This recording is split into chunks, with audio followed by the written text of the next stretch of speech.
Hey guys, thanks for tuning in.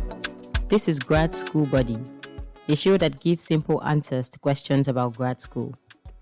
I'm your host, Ebele Chukwumoyi, a development economist and impact storyteller who has a master's from Georgetown University and a bachelor's from the University of Nigeria, Nsukka. We hope this show helps you make better grad school decisions. Let's dive right in.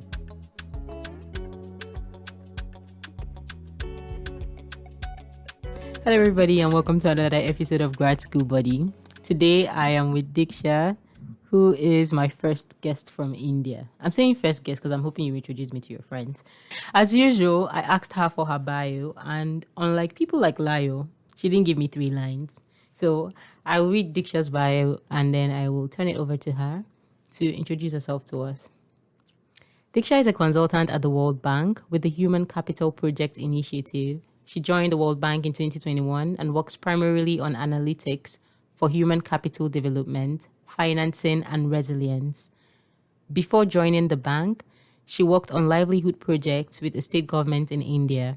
She has also co-developed a systematic review on social protection and resilience with the International Initiative for Impact Evaluation. She has supported several critical research projects while completing her master's degree in public policy, most notably with the Georgetown University Institute for Women, Peace and Security. She holds an MPP degree from Georgetown University and a BA in economics from Madras University. Okay, so she's not expecting this question because she did this thing where she went and over-prepared.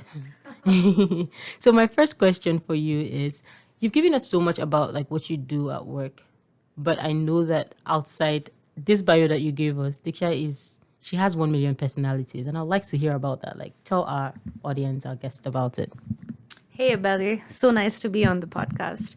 Well, it's really hard to speak about oneself, but if I had to, I would characterize myself as someone open to new experiences, be it personally, professionally, socially, mentally. I really enjoy learning from different people and from different places, and I think it keeps life exciting. I'm someone that really loves spending time with my family. I have a brother. My parents are lovely, and I secretly like my grandparents more. My parents don't know that, but you can tell. I think they already know, but I love my grandparents a lot. And I have 2 dogs back home in India, and can't wait to see them next. So I'm really a family person. I love my friends also, and I love you. So I would say, yeah, in summary, this is, a little bit about myself. Okay, thank you, Diksha. First of all, I want to ask you 2 questions that are not even important right now. But you said you have dogs, and I never realized you have dogs. So do you want to tell us their names? And also, I love you too. You're like one of my best bros from the Market community, in case all the other bros hear this. So I have my 2 dogs. Their names are Leah and Miller.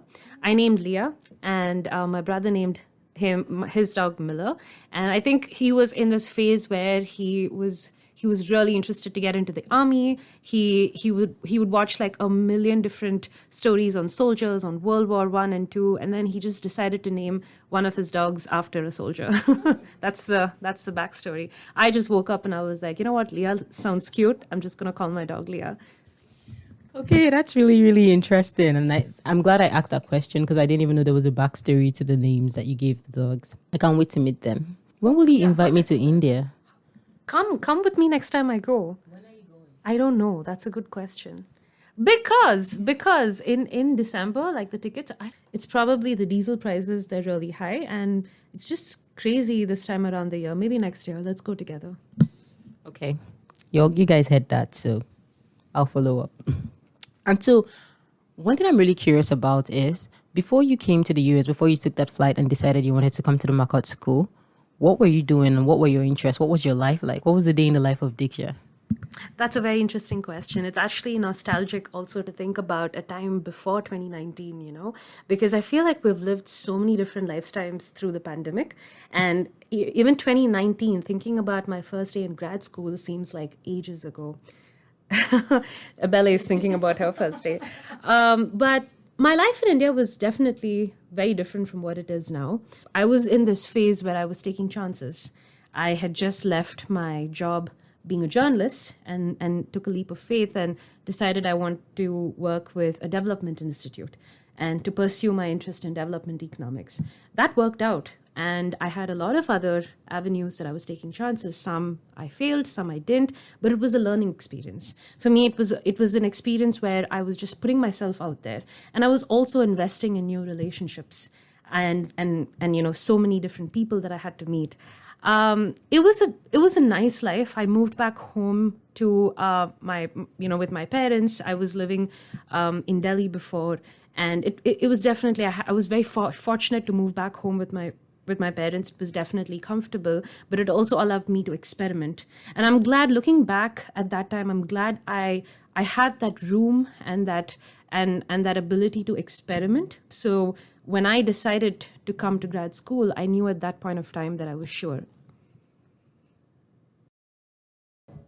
I definitely agree. I think it's a privilege to be able to move back home. I myself did not move back with my parents, but I moved in with my sister, and I was a thorn in her flesh because I refused to leave until I was sure that I was ready to leave. So it's really exciting to hear about that, and also to hear about, your stints with journalism. Like, do you want to share more about that with us? Like, at the time where you said you were kind of thinking and discovering yourself, you said it involved some failures and it involved some, self-discovery. How could you, because I know that's a very tricky time. That's like just after you finished your bachelor's, I'm assuming. What was that period like emotionally for you? That's a great question as well. And I still remember when I moved back from Delhi to Chennai, which is my hometown, I didn't have anything to do for 6 months. I was at home. I was coming to terms with this change of my job, and I was taking a chance because my parents and a few of my friends didn't know this field of public policy, and they didn't know what it meant. They didn't know what I was trying to get into. So it was definitely hard to focus on just the one goal and to go forward with it, knowing that your parents and your friends around you are not really, they don't know what it is. So it was uncharted territory. But along the way, I feel like I met people, I connected with people that were in the field, and that really helped me because I was able to slowly and bit by bit learn what this industry looked like in India, what kind of people were working in this industry, where they were working, what schools they went to, how did they craft their journey. And that helped me a lot because it instilled a sense of clarity, at least a short-term clarity, like, yes, okay, whatever I'm doing, it's gonna lead to something. And I think that kept me going. And of course, my parents' support, and they trusted. They didn't know what it was, but they trusted me and they trusted the process. Thank you so much for sharing that, Diksha. And I can see, I'm not trying to agree with everything you say. I'm hoping to disagree with you soon. But I also agree that, this was also really uncharted territory for my family. And I know that they gave me all the support they could in every form. So it's really nice that you had that support to bring you this far. Okay, so my next question involves leaving India.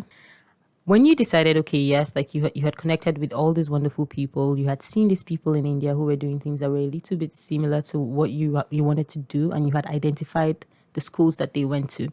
I'm very curious about what the grad school application process is for an Indian, especially like in terms of access to support groups or access to scholarships, access to funding.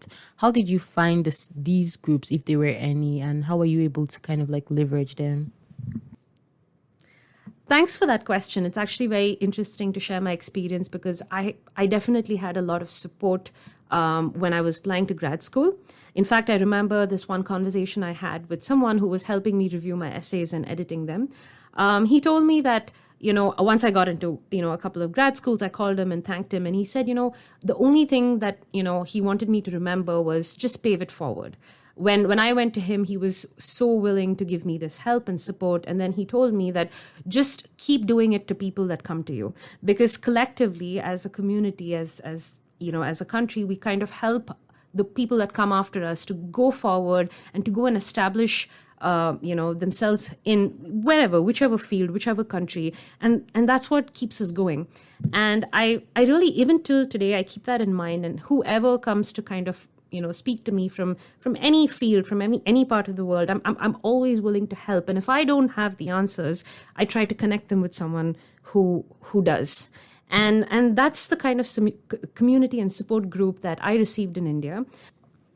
Speaking about the application process, it's quite standard compared to all of the other countries, and especially students that are applying to the US. It starts with preparing for the GRE, and then the IELTS or the TOEFL, whichever each individual wants to take, and it's also connecting with a lot of people that have gone to certain schools in the US, in your field, and speaking to them about what they found interesting in their school, what subjects they took, what professors they received mentorship from, and how the job opportunities are. And I think a lot of our school selection is based on definitely the resources, the kind of subjects, and even the branding of the school, but also how close it is to opportunities.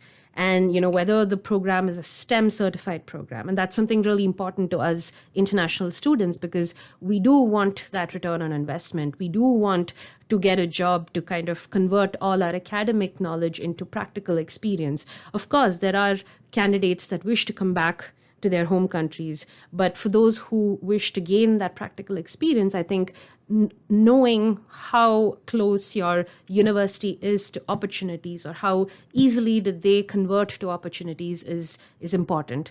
And so that was something that we also kind of gathered information on, and then we make a selection of all the schools that we want to apply to, and then comes the SOPs. And they can be a very interesting process, because while you're writing the SOP, you also ask yourself questions. You ask yourself why you want to do this, and what would this lead to. And I think that's a very crucial part of this process that got me thinking about what it is I want.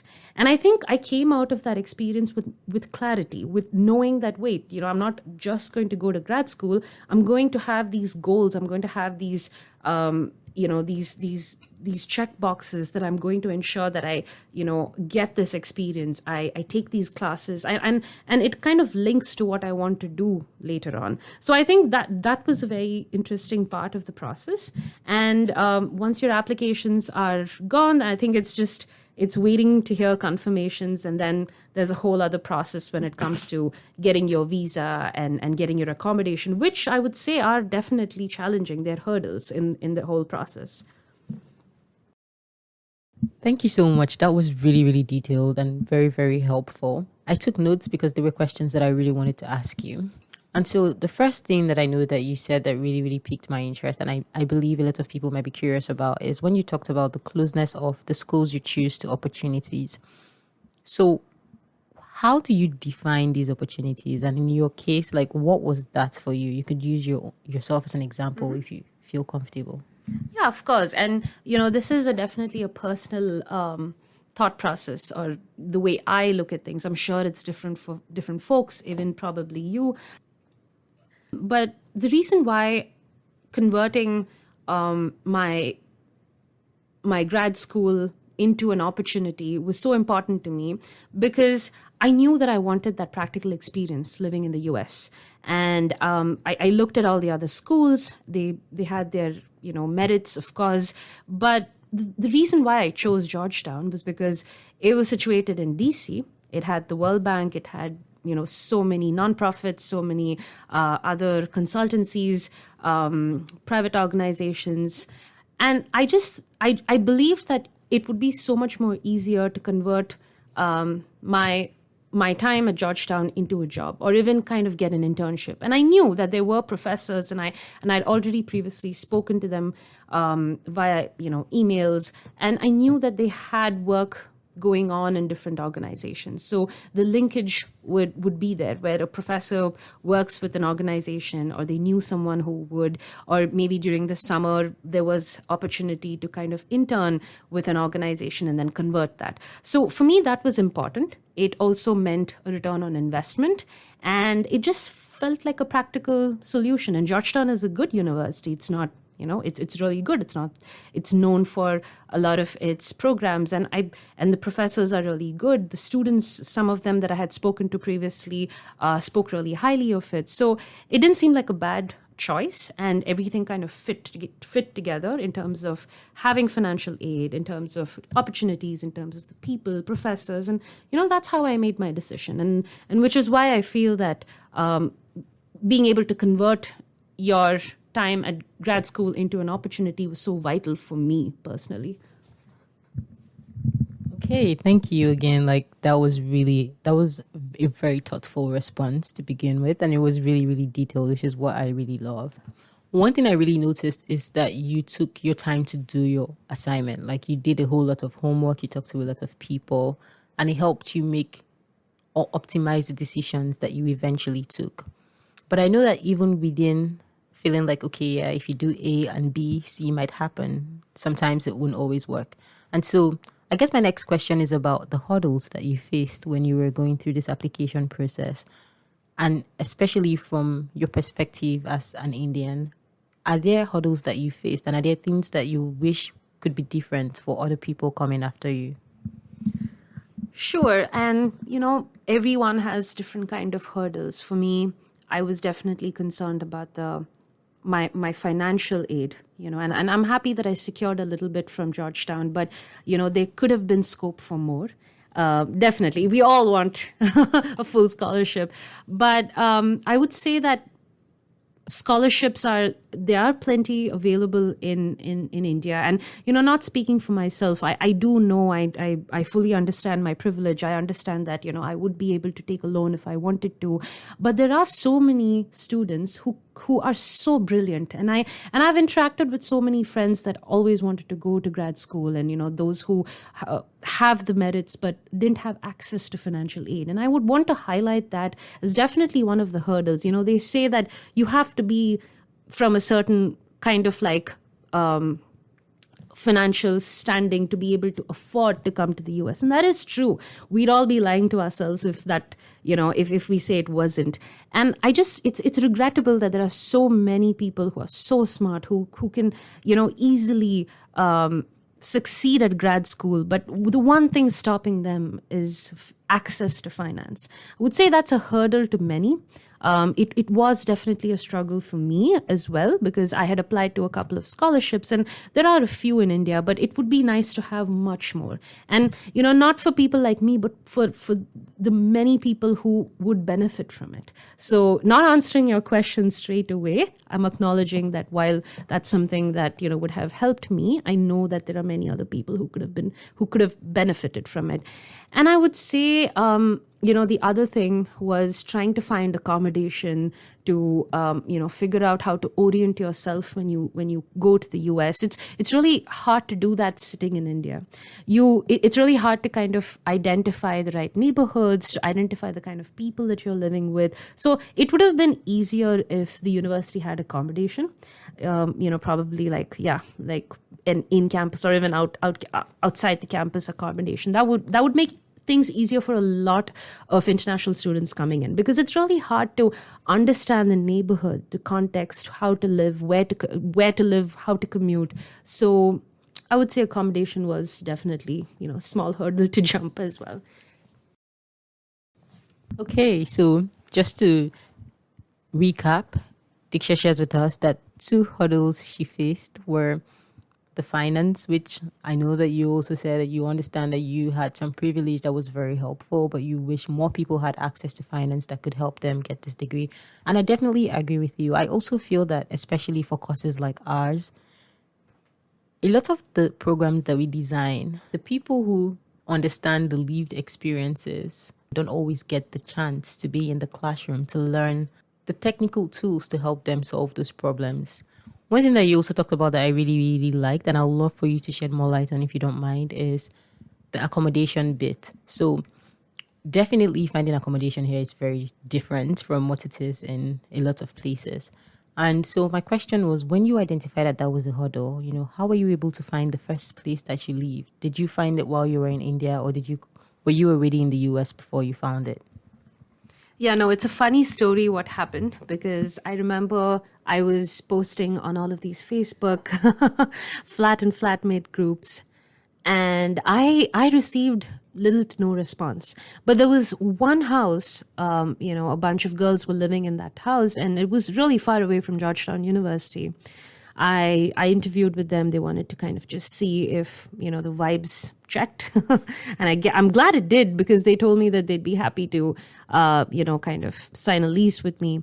But then it struck me that that neighborhood was really far off, and after speaking to someone, few steps back, I got the place. They asked me to sign the lease, but I was unsure. I wanted to kind of check with a few Georgetown second year students, and I ran the address through them, and they told me that it was far off and it was probably not a safe neighborhood for women. And so I needed to back out of the offer, and they understood. They perfectly understood. But that's what kind of alarmed me. I was thinking about, living in India, how do I know what neighborhoods are safe? And, I had to check with a few people to kind of get a sense of clarity about the neighborhoods. And, a lot of the times you don't know. You just, you move, you figure it out. And maybe after the first semester, you get another place. But I didn't want the hassle because I knew once I start grad school, I had all of these plans, I had all of these courses set aside, and I wanted to completely focus in on it. So I took some more time. It was definitely last minute, but a friend of mine that also got into Georgetown, we kind of connected, and we thought of turning the tables around. So instead of looking for jobs are always on everyone's mind. Instead of looking for houses, or spots in houses that needed roommates, we decided to just get a townhouse and then put up advertisements to get roommates. So it kind of makes things easier because you secure a place. And we did. We found a townhouse in Georgetown, and then we put up advertisements for wanting two roommates. And there's no dearth of people looking for houses. So we were easily able to get two potential roommates that ended up living with us. But that being said, it's definitely difficult. And like I mentioned before, it would have been so much more easier if the university had like on campus, outside campus accommodation, at least for international students, or they would in some way help us. I know Georgetown had a little bit of a system, but there could have been a little more hands-on approach to it. Okay, and I know that I have asked you a million questions about accommodation, but I am really curious to know. So when you found the townhouse, how did you find it? Like, were you walking on the road one day and you saw a house and you're like, I'm going to buy that? It's just a lot of luck and being at the right place in the right time. But there is an app called Zillow. It's very useful, and highly recommend folks that are listening to check out Zillow as well, because what happens is sometimes management companies put up properties that are not for sale, like just for rent, and you can find houses. You can closer to campus. You can find apartments, 2-bedroom or 3-bedroom apartments, and they are more than willing to lease it out to students. In fact, I was really lucky because my friend and I that found this house, the landlord did not ask us for a credit history because they understood that we were students. They understood that we were international students. So they asked us different documentation, and they were satisfied with the credibility, and they, kind of gave us a 1-year lease. And it turned out okay. Although I would highly recommend living in an apartment over a townhouse because it comes with a lot of issues. It comes with a lot of maintenance issues. Sometimes landlords can be really, really difficult in terms of negotiating, an increase in the rent, or, maybe paying utilities, or they just generally have very unreasonable demands. I have experience with that. So I was glad that I moved to an apartment after my student years. But yeah, I would say Zillow is a good place to look. Flat and flatmates on Facebook can be tricky, but people have navigated it in the past. And look out for spots in apartments and townhouses. That can be ideal, but if not, Zillow always has houses and apartments for rent that you can find, and then go and find roommates. Okay, thank you so much for sharing, Diksha. And you talked about the fact that you had some house issues, like with regards to either like maintenance or can I use the word uncertainty and like payment and stuff? Like, could you share with us what those issues were, especially for people who are just coming to the US for grad school, so that they can know things to look out for, to watch out for? No, absolutely. And, it was a very difficult period because the kind of issues that I had with my landlord, I know you know about them. We've spoken about it, on different times. It can get tricky. And, especially as an international student, it's very hard to understand how to navigate these situations. And, it's interesting because I have two perspectives. I have a perspective where it happened the first time and I didn't know how to deal with it. And it just went very, very out of hand. But then I have another perspective where I was prepared and I dealt with it much better and I would say well seasoned, and it kind of solved on its own. So I won't get too much into the details, but essentially after the first year there was a bit of a misunderstanding between my landlord and myself, with respect to some of the furniture that she left behind in the house. And I think she was also a bit upset that I moved some of the furniture into the garage, which was technically in our premise, within our premises. And there was also another misunderstanding with, a person moving in and a person moving out. Sparing you to the details, she reacted very childishly. She kind of, yelled at us via email. She threatened to throw out all of the furniture that was not hers, but that was stored in the garage outside. And she also kind of slapped an unnecessary bill on us, all of which was super unfair. And, this tends to happen when you deal with landlords directly, when there's no management in between, especially, landlords from, I don't want to say this, but I'm going to say this, landlords that kind of are in wealthy neighborhoods. And, they tend to be a little picky. They tend to be a little crazy. And they don't even live in the area. So it's hard for them to understand what's happening. So they kind of burst. There's an outburst. And it would make things so much more easier and calmer if they were in the same place, and then you were able to have a direct chat with them. But that was not the case, and it was a difficult time because I didn't know how to handle it, and I was the main point of contact. But eventually it tapered down. I still had to pay the unreasonably large bill that was slapped onto me, but I've let bygones be bygones, and it's fine. Like, I'm not going to think about the money that I paid, but it was definitely a weird situation and unfair situation. And so I learned that it's really important to be super communicative with the landlord. They expect very clear communication. They want to know, even if something small is moved out or something little bit is different, every little detail they expect to be communicated. And like I said, it's ideal if you have a management in between you and the landlord. I would definitely recommend that students kind of get that deal over directly dealing with the landlord, which can be super it can be super unfair because landlords tend to be a little predatory. So it's always ideal to have a management if you're dealing directly with the landlord, setting expectations, communicating every small change, every small request. I would see that as beneficial just to you in the future. And that's what I did in my second year staying in that house. And after I decided to move out, after I was done with grad school, it was a smoother process. And I was extremely polite, very friendly to her. in all channels of communication. And that's the tricky bit. You have to be extremely polite, even if you're trying to convey a firm point.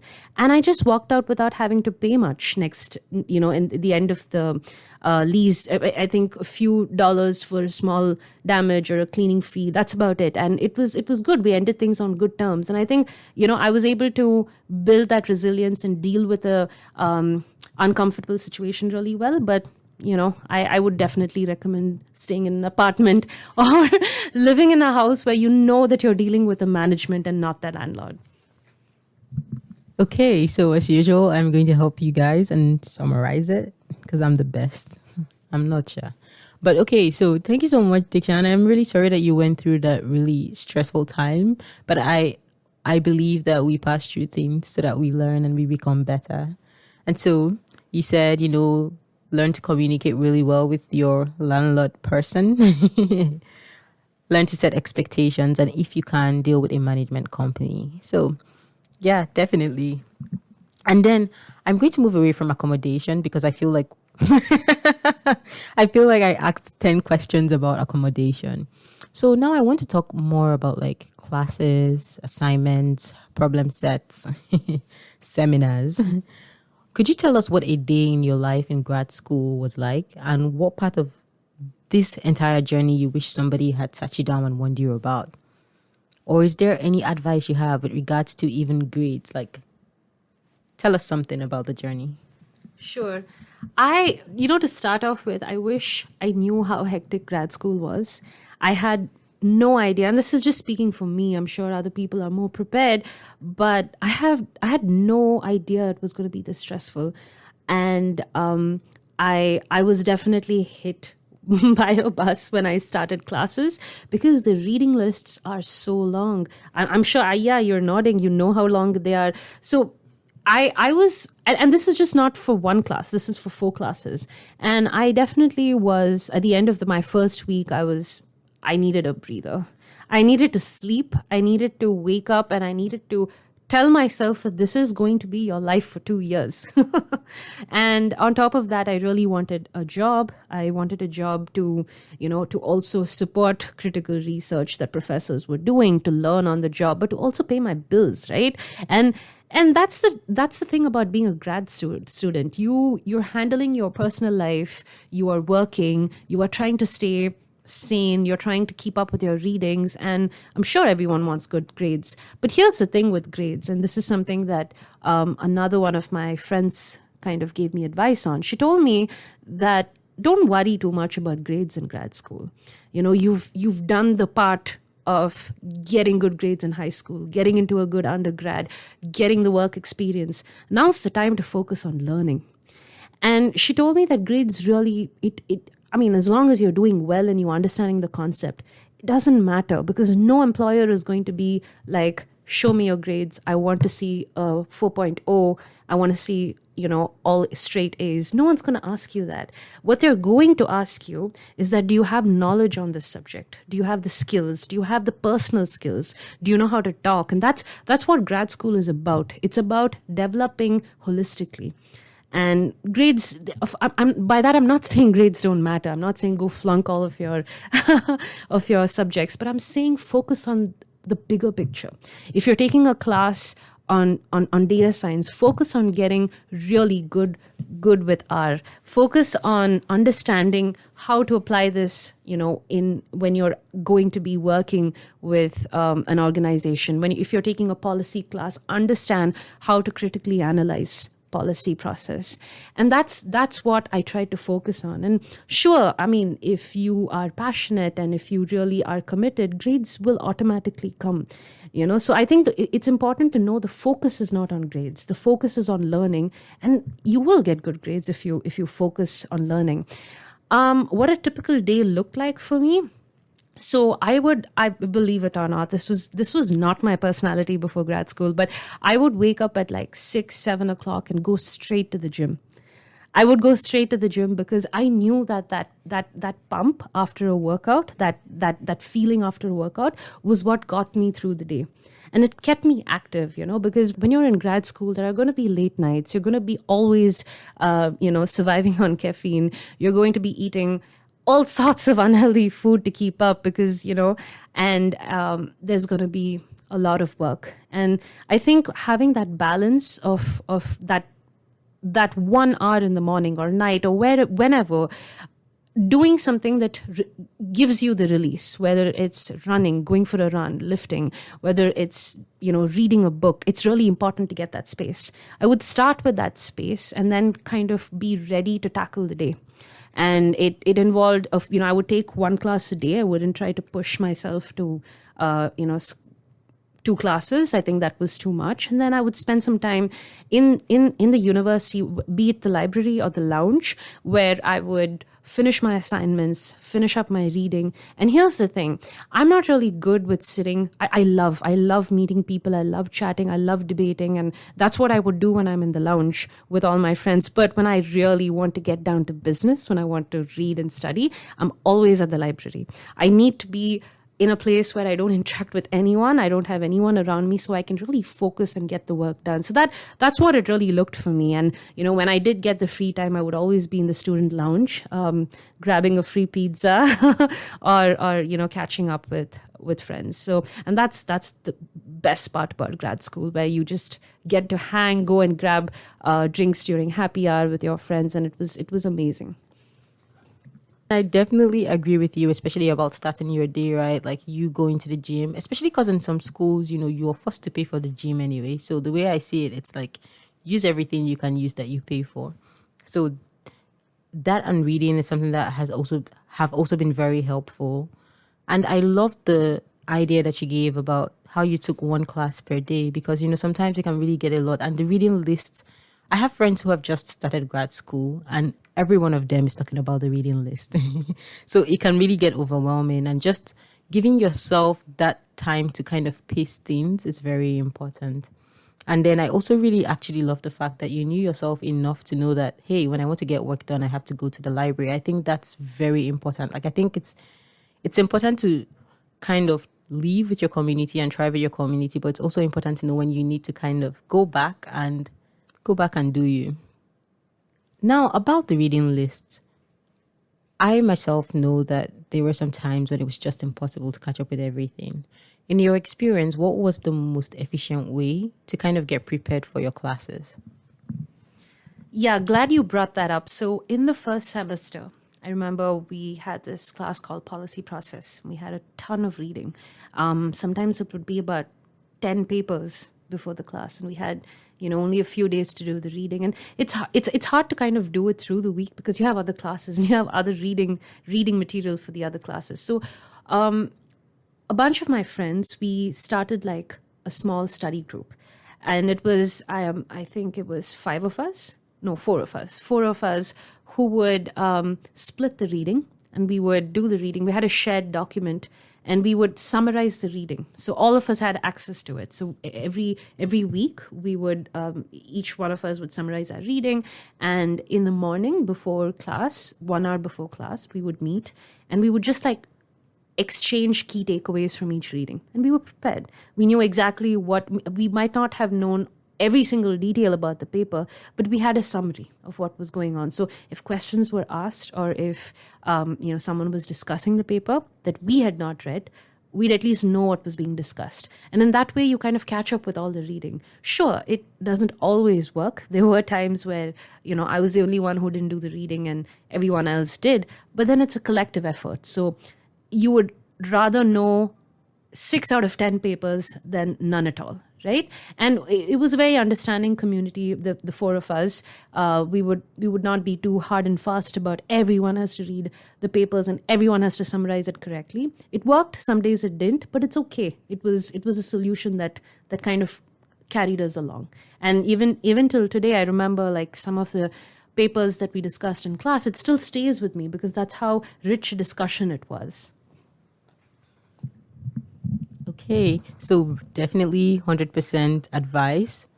If you have a group of trusted friends, get together, see how you can divide the reading materials and summarize it to each other. Thanks for sharing that, Diksha. So now, moving to my next grad school question as well. It's been so exciting getting to understand how you kind of managed to navigate through the whole grad school process, especially like from your community back in India to coming to the United States and also finding your community here. And so it makes me really curious. Do you think that you have changed from the person that you were before you came to grad school and the person that you are now, especially with regards to the work you're able to do? Because I know that part of coming to grad school was because you were trying to get the technical expertise to help you become better at the job that you do. And so I was curious about how you have changed since you came to grad school, and are there examples you're willing to share? Like I mentioned before, it's so hard to think about 2019. It feels like ages ago, and quite honestly, things have changed, and I have changed too. There's been a lot of growth, there's been a lot of development, there's been a lot of perspective change. I would say I have expanded the way I see things, I perceive things, and that's also very important to me. I feel I don't I feel like change is can sometimes have a negative connotation, as in when I was in India I was different and now I'm different. And I it's not true in the sense that I've now become different because I've left India, and that's really not the point that I'm trying to drive home. It's just it's a different place, and you become a different person. If I went back to India today and I looked at myself back, in DC, I would be a different person. So I definitely would say that it's been a long journey, and I've met a lot of different people, a lot of different ethnicities, a lot of different perspectives, and that it really has informed how I look at things. And I really like the fact that I work in an institution that has so many different nationalities. Every day you meet different kinds of people, and you understand little things like what they eat for lunch, and what they do, what festival they're celebrating today. And I think that's the celebration of different perspectives, different cultures, is what I really appreciate being in DC. And it's definitely refreshing. It's taught me a lot. It's taught me to be very inclusive, to dismantle my internal biases. It's a process that I even continue to do today, and I think these changes are good. It's a good growth. It's positive growth. And even when I go back home, I see things in a different light, and it makes me feel good about it. And so in that way, I would say that it's a constantly evolving, evolving sort of a journey, where it doesn't matter that I'm here. It doesn't matter that I go back home one day or go to another country one day. You just learn a lot. And I guess the key is keeping your eyes and ears peeled in order to absorb that change in environment around you. Okay. Thank you for sharing those points. I definitely agree that coming to DC has been one of the most eye-opening experiences for me. You and I also believe that life is a journey. So I think that we are all always moving towards something, or it just never ends. Like, you're always changing, you're always evolving. So definitely I don't think change is a negative thing either. And just an aside, yesterday I found a yearbook from undergrad, like my final year yearbook from undergrad, and I was crying like an idiot because it's like I have changed so much, but I'm still the same person. And I don't know, I know it sounds weird, but it's just like reading those things and seeing the person I am now. It was as if like I kind of could see into the future to know, okay, like when they asked about what my hobbies were or what makes me happy, the answers I gave kind of resonate with who I am now, but not really. And so I was just like, it was an overwhelming experience. So I definitely understand what you mean by change, and how change is not a bad thing. Okay. And something else I'm really curious about is I have seen you travel everywhere. Thanks for not inviting me. She even told me that she was going. Where did you say you were going to that day? I've forgotten. I can't remember. And I'm like, whoa, thanks for inviting me. So my question to you, since you travel a lot, is like, no, but for real though, I know that traveling is something that can be very relaxing for students, or just even for young professionals moving to new places. But then having a budget to travel is a reason why a lot of people don't travel. And so in your experience being a grad student who loved to travel, what were your three top destinations in the US? And if you don't mind, do you mind sharing like your budget with us? By the way, that place that I went to was Nashville. And I'm rolling my eyes, but you guys can't. I'm rolling my eyes, but you guys can't see me. I'm still not inviting her. I'm kidding. We'll go to a trip. We'll go for a trip next time. Well, travel, yes, it was definitely something on my to-do list when I came to the US. I mean, the US is such a large country. There are so many different landscapes. The West, I've never seen the West. I've not even gone to the West Coast. You too? And I really want to, and there's so much to do in the US. I love hiking. I know you do too. We've gone on hikes together. I had the decency to invite her. We'll get to that soon. But we've gone on hikes soon, and I've been to a few places around DC for hikes and treks, which I will share soon. And it's definitely been on my bucket list to kind of go to all of the cities in the US and see a lot of the national parks, like definitely the national parks. That's on my list, and it's definitely been easier to do that now that I'm a working professional as opposed to being a grad student. So let me get into it. During my grad school years, I definitely had a budget that I stuck to, and this can be different for different people. But for me, I would do trips under $200, and this kind of included travel and like accommodation. I really stayed with friends, so that was really nothing. And, going out and eating, we would sometimes make meals at home and then, probably eat just one meal outside. But that's how we kind of planned it. And I know this might be different for different people. For me, it was about $200, maybe $250. It can be different for you. And, but I'm going to give you some destinations that are workable. One being New York. That's definitely one of the destinations that every grad school on the East Coast, is close to and accessible. So you can go to New York from DC via train or bus, or if you have a friend, you can even drive. It's not that far. I believe train is about 3.5 to 4 hours. The same for bus, and if you're driving, I think it would be about 5 hours. So I took the bus to New York, and if you use Flixbus, which is the most convenient, it's about $30. You can get a really good deal for $30, maximum $40 one way.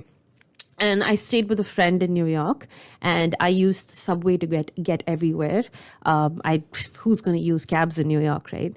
And I walked most of, if it's not too cold, most of the places are walkable as well from a certain, point.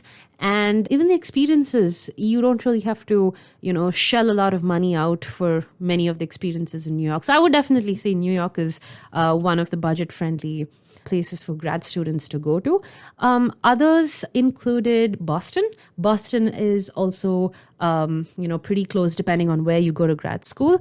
From DC, it's about 8 hours, but I took the overnight train. And overnight trains, here's the tip, it's cheaper to go via the Amtrak, and you kind of have to sleep through the night. You probably won't get sleep because there's always announcements, but it works. And Boston's really nice. It's very pretty. And then you also have Cambridge, and Cambridge is really, really cute. It's a very cute town. So I would say Boston and New York are, quite obvious destinations. But other than that, I would say if you're living in DC, Shenandoah is a beautiful place. If you like trekking and hiking, it's literally free. Like you don't have to, pay too much for this. Maybe a ticket to enter the national park. And if you have a friend that can drive, then you're sorted. And I would say smaller neighborhoods in the DMV area, like Old Town Alexandria, is a really nice place to go to. Baltimore, I haven't been, but I hear that, a day visit is nice, and they have like a brewery, they have things to do around the area. So that can be a really nice place to go to as well. Okay, so now that Diksha has shared all the amazing places she visited, I'm going to put some icing on the cake and tell you guys some more places you can go. that I didn't invite her to either. But I really, really love that you shared about New York, because New York is somewhere that I really love. I think I've been there too many times. I think when next the Welcome to New York sign sees me, it's going to be like, girl, you need to leave. But I also really love Delaware, and I think you should go. Okay. Delaware, New Jersey, they are all, I think they are closer than New York. Yes, and the beaches in Delaware are so fine. Like, they are really beautiful. But summer, definitely. Like, not a winter journey.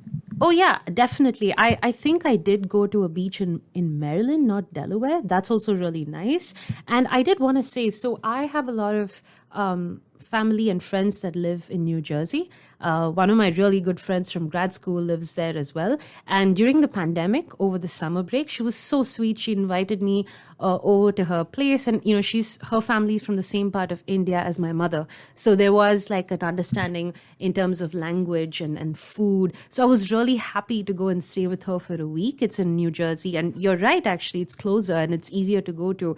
And yeah, I had a blast. And there was this other time where I went and stayed with a family friend. And honestly, it's very comfortable going and staying with your family and friends in suburbs, because it's good food, it's, a great life, and it's very comfortable. There's lots of fun things to do in like suburbia, So that's also a very nice experience. You go to like big cities, that's nice, but then just kicking back and enjoying with family and friends is also really nice. Okay, so definitely gone are the days when you would say, I don't have a car is an excuse why you can't explore. Because Diksha just shared with us that you can use the Flixbus to New York or take the Amtrak to Baltimore. I took the Amtrak to North Carolina. Oh, no, the Amtrak to Boston. I've never been to Baltimore. I don't know why I said Baltimore. Okay, now I want to switch a little bit to the emotional part of going to grad school, especially in terms of mental health.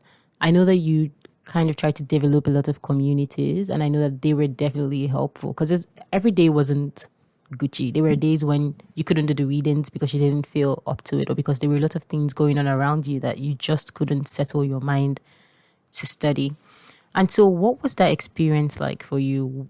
Did you ever have any emotional or mental breakdown? What support could you find to help you get through phases like that?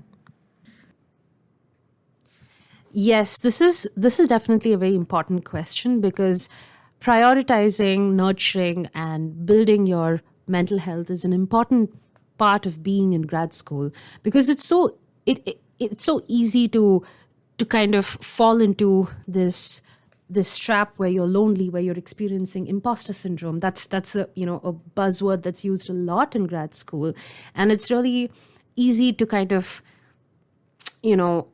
have these breakdowns but not share it with anyone, internalize it, and then it manifests in different forms that are not very good for your productivity or even to have a good experience in grad school, which is why I'm really glad that I at one point during my second year, I prioritized on my mental health. I went to a therapist. I had the best journey.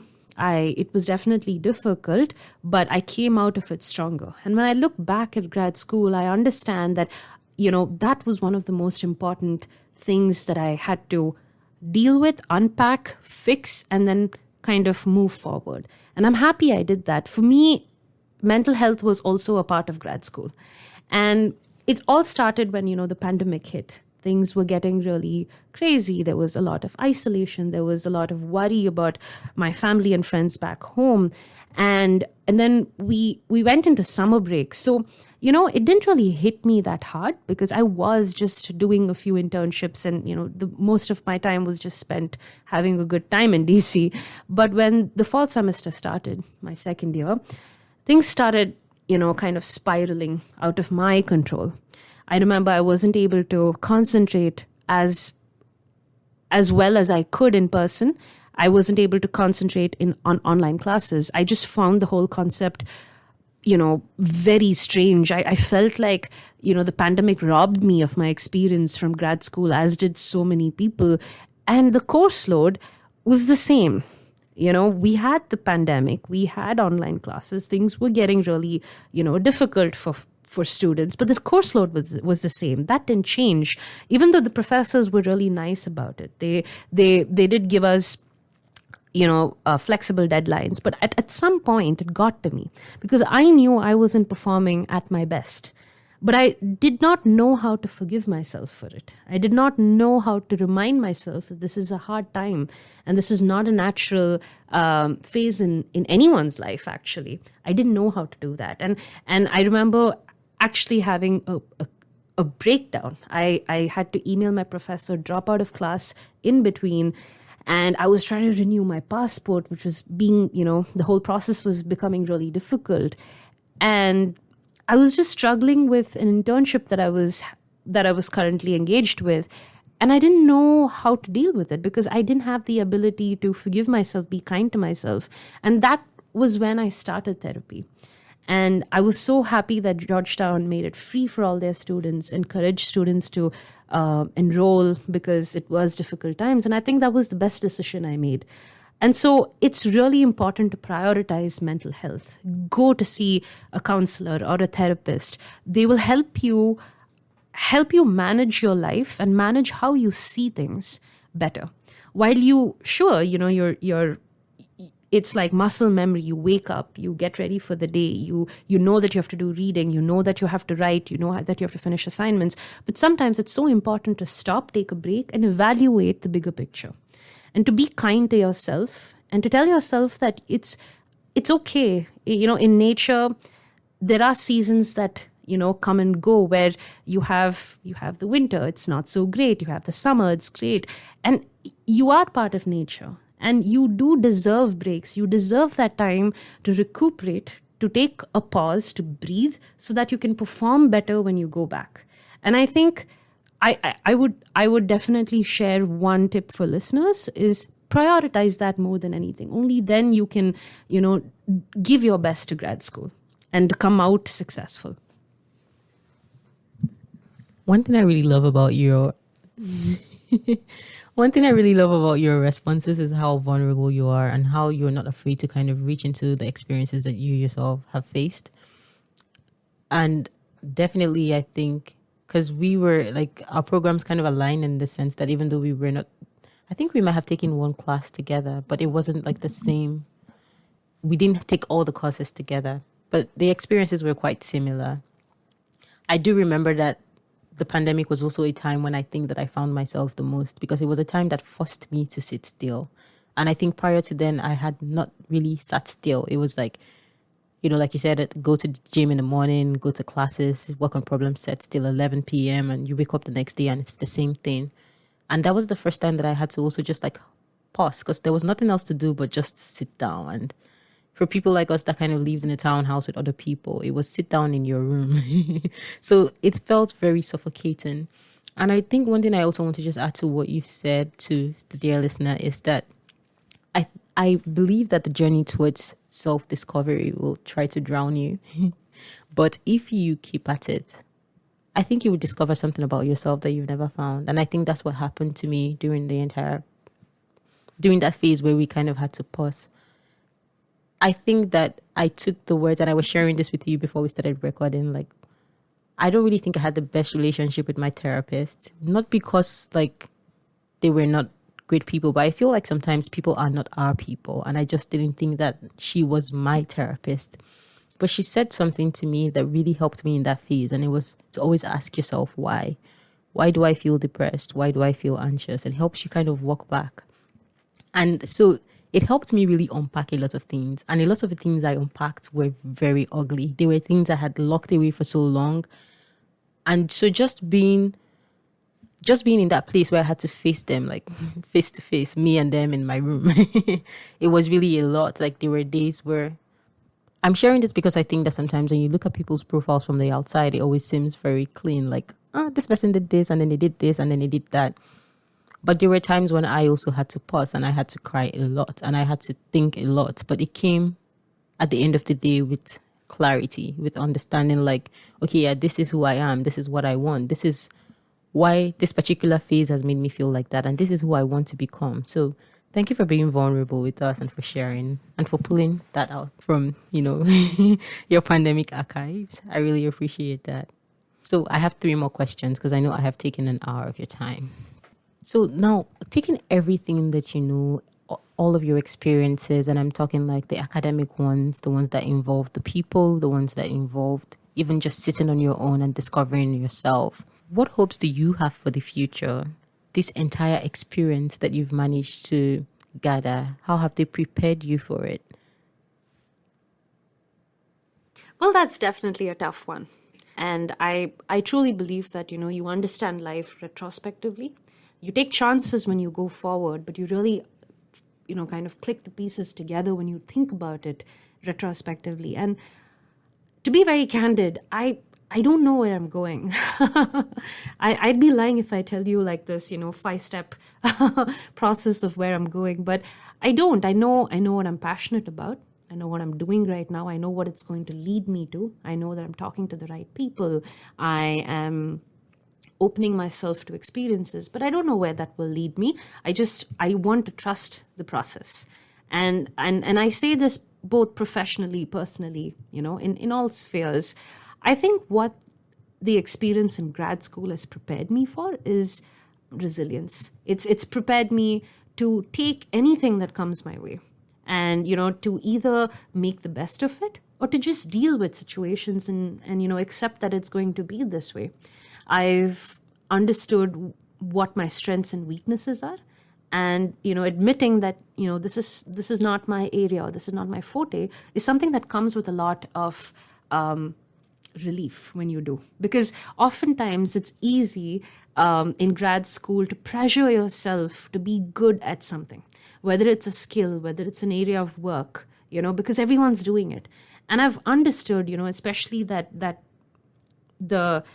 the process of finishing grad school and getting into the job market and working as a professional, it's okay. You're not good at some things, fine, delegate it to someone. Maybe form a team where someone else is good at it, so maybe you can draw from their strengths and they will draw from yours. And I think admitting that is okay, because admitting it allows you to also think about what you're good at and explore that area and develop it much more. So I would say definitely, understanding my strengths and weaknesses, building resilience, and also, I keep saying this word again and again, but it's so important, perspective. When you keep expanding your perspective, expanding the ability to be empathetic, it really serves you well in your profession. It some people call it soft skills. I remember one of my professors called it power skills. And these are really little things that get you forward, that make you stand out. And I think I have also made equal amount of time to invest and to hone these power skills. And so these are the things that really I've walked away with from grad school, and that I can say for certainty that's helped me in the profession as well. So something I really love about the responses you gave were that they lean more on the intangible side, and things that it might be very difficult for people on the outside to see, like, oh yeah, this, like, without communicating with you, it might be difficult to just see it on your profile. And I really love the idea of resilience, because you really need that in life. I feel that nothing really prepares you for how resilient you have to be for a lot of things in life. I also love the idea of perspective, just being open, allowing your mind to really just expand and know that there's so much going on in the entire world. Like, it's a whole world out there. But then especially understanding your strengths and your weaknesses. And I would love to really focus a little bit on this point, because I also think that just in general, we live in a world where it's like everybody is doing something. Especially depending on the kind of program you go into, it seems like everybody is doing the same kind of thing. And so if you're unable to kind of discover who you are or find your own niche, it's so easy to get sucked into all of that. And if you suck at it, you just feel like you're failing, and that becomes something to spiral about. So definitely, I really agree. And I think that as people go into this grad school process, as much as you try to get the things that are what my computer science people will call the hardware that you can see, but the soft skills or the power skills, like you and your professor have talked about, are also very important. So I would really love to talk about love. I know that I met your partner and they are so wonderful. But then I know that you kind of had a time where you were both in the same location. He had to travel, and then it kind of had to move from you guys being in the same location and navigating your relationship to him traveling and it being kind of long distance. So how have you been able to, first of all, how did you cope with having a relationship while in grad school? Because I'm sure that was very crazy. And when he moved, like, how did that feel for you? And how have you guys managed to keep in touch, especially given the difference in time zones? It's my favorite question too, Abeli. Well, let me talk about, the question about how we managed grad school together. So a little bit of a backstory is that my partner and we decided to apply to grad school at the same time, unintentionally, because when I met him, he was telling me about how he's preparing to apply, and I was like, hey, even I am. And I think it started from there. And not when we came to DC, not during the pandemic, but we supported each other during the application process. We helped each other. We reviewed each other's, statement of purposes, and he's in a very different field from me. I'm in public policy. He's in law, and we were able to give perspectives to each other, from outside our industry. It was great. And, we applied, we got into the same school, Georgetown, and I decided to go there, and so did he. And, this was a decision that we ensured we didn't make because of each other. We ensured we made this because, it was a good school. We knew that it would give us good opportunities, and it just aligned. It almost felt like, there was a higher power there. And so when we finally sent in our acceptances, we looked at each other and we were like, wow, we're doing this. We're going together. But I remember, we had this chat and we were speaking about how, grad school would be a unique experience to both of us. And because it was both of our first time studying abroad, and we wanted to make the most of it. And, like I've mentioned throughout the podcast, we wanted to have good experiences, good journeys, and really, individual experiences as well. So we decided that we'd create a system where, he lived separately near his campus, and I lived in near mine, but we would meet often. We would kind of ensure that, during the weekends we spent time together. We introduced our friends to one another. He knew everyone that, was in my class, that he obviously knew everyone that I was staying with.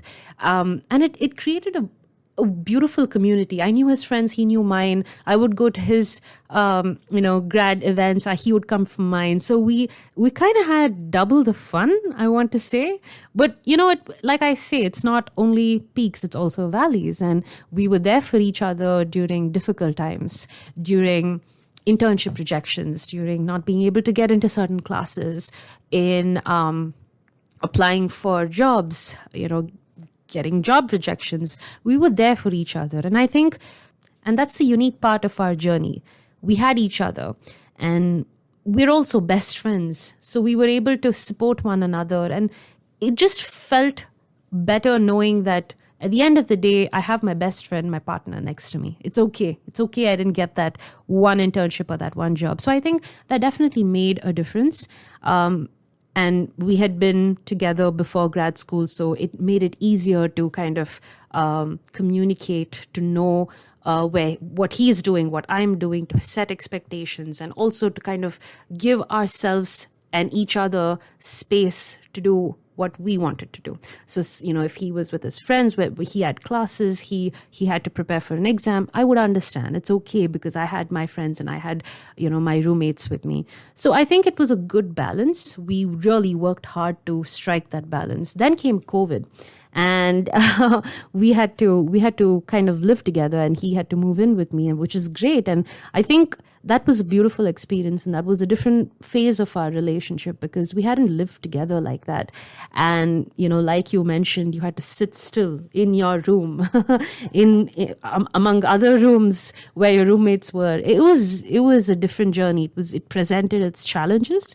We had to overcome a lot of those challenges, living together, figuring out our schedules. He was working, I was studying still, and safe to say that we tided through those times, and it only brought us closer together and stronger. And then, like you mentioned, he had to leave. He traveled to a different country where he's currently working. And that's a different phase. I think we've seen so many different phases in the last few years.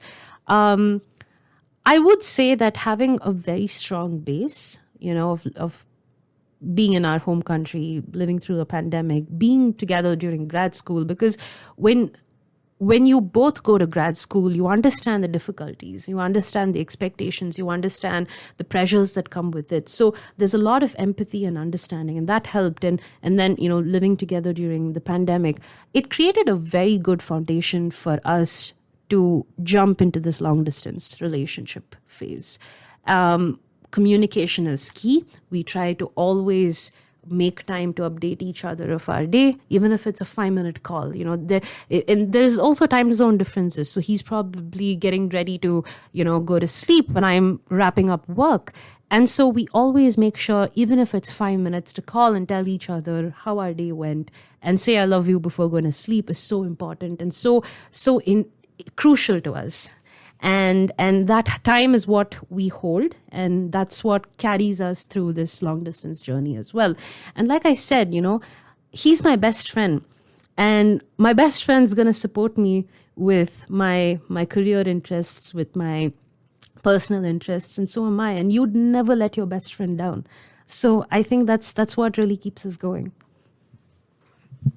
First of all, I want to confirm that Diksha and her boo are very cute. And I really, really love that you shed light on the need to kind of go through the grad school journey with someone who is really empathetic and someone who really understands. And I think a good portion of that understanding is where you talked about communication, being able to communicate with each other, so you're able to really know where you're really able to understand what's happening in each other's lives, and to be able to also manage your expectations based on the information that you have. And I really appreciate you sharing how you've gone through these different phases with him. And you guys know I'm rooting for you. If you have a wedding in Nashville and you don't invite me, I'm not going to have a wedding in Nashville. Okay, just checking. But that was really, really great, because I know that sometimes the grad school experience puts strains on relationships. It's something that I have seen happen so many times. And I try to tell people, even just with friendships, I think when you come to grad school, sometimes, like your friends back home, sometimes they think that you are just pretending to be busy, but you're literally struggling for your life. So I'm really glad that you have somebody with whom, both of you are each other's best friends and you motivate each other. I asked Diksha to send me her bio 10 weeks ago, and she wouldn't send it to me until she sent it to her best friend. So I really love the support. Like, it's in everything. For real, I know I tease you a lot, but really it's very sweet. I give you 30 minutes where I don't tease you. Okay. And then my final question for you is one that I always love to ask my guests, because I think that the people who come on this podcast are very different, and they share a lot of very different advice from different facets of life.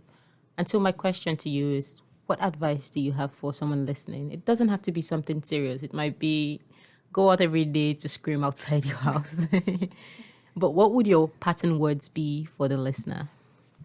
I think summarizing my experiences, my journey in grad school and meeting so many different people, I would say be open to new experiences. You might not know it yet, but you're capable of great things. And something that I follow in principle when I meet people, or when it just doesn't have to be people, it can be even new experiences, is focus on the commonalities, focus on the similarities. Because if I were to focus on how different we are, I'm never going to be your friend. I wouldn't be on this podcast. But if I continuously and intentionally focus on the similarities and commonalities, that's how you foster so many new friendships and good relationships. And I think in life, it's just a principle. Focus on the commonalities in every situation, in every place that you're in. You might not know what good things might come out of it. Okay, guys, so remember to focus on the commonalities wherever you are, whatever it might be, whether with regards to human relationships or different places and different experiences. Okay, Diksha, so we've had this conversation for 1 hour, and I know exactly where to find you. But for people who want to kind of connect with you, people who have really enjoyed this conversation, and do you mind sharing where they can find you? Happy to connect with anyone via my LinkedIn. It's Diksha Ramesh. I'm sure you can, make a link in your podcast as well, or when you put it out on Instagram. Happy to hear your stories, hear what you thought about. If you disagreed with me, I'd love to hear your perspective as well. And I'd just like to even hear if you have any questions about life. Thank you. Thank you so much for having me, Belly. Thank you so much for being here. And thank you, listeners, for getting to this point, because we know that our episodes are not the shortest episodes in the world, but we want to make sure we give you all the tea and squeeze out all the juice that we can from each guest. If you enjoyed this episode, please check out our other episodes or follow us on social media at My Grad School Board. Don't forget we share information in different formats to reach people where they are. So you can take a look at our newsletter, you can listen to the podcast episodes, or you can go on the social media pages where the information is more synthesized. Till we meet next time, it's been fun hanging with you. I'm your grad school buddy, and thank you for listening.